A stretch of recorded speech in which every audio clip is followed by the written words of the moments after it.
Good morning guys. Ang location ko ngayon ay nandito sa Phase 12 sa Bayang Pag-asa. Ito sa Ramilo Bite Center. Dahil mayroon akong hinatid dito at nagpapantay rin. Napapansin ko lang guys, itong napwistuhan ko, yung motor ko, nagagandahan ako rito sa setup, yung pagkaplasta, yung mga halaman dito.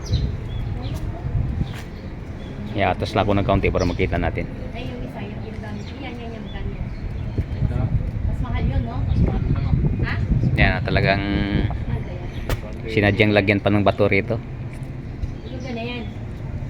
Ha? Maganda rin.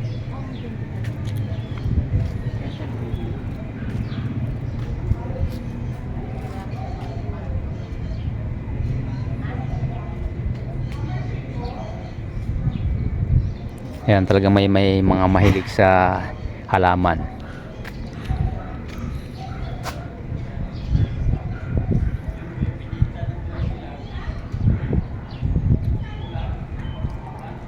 Yan.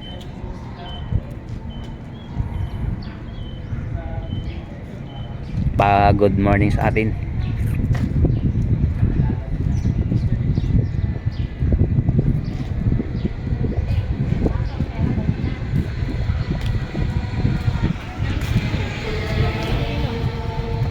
Saan kaya nanggaling itong mga malaking bato rito nilagay nila?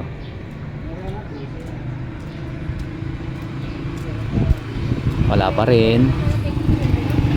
Antay pa rin tayo na lumabas.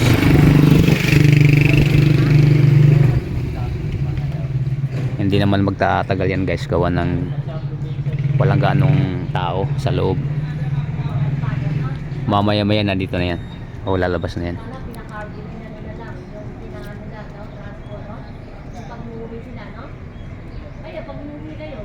Kano lang naman, sipit no?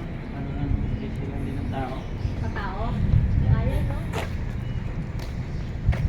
Kala, bilhin lang pinita, no? Phase 14. Yan. Pag nakatawid tayo din sa arko na yan, ito sakupan ng 12. Thank you guys sa pagsama niyo sa ginagawa kong video sa umagang ito. God bless us all. Ingat lang.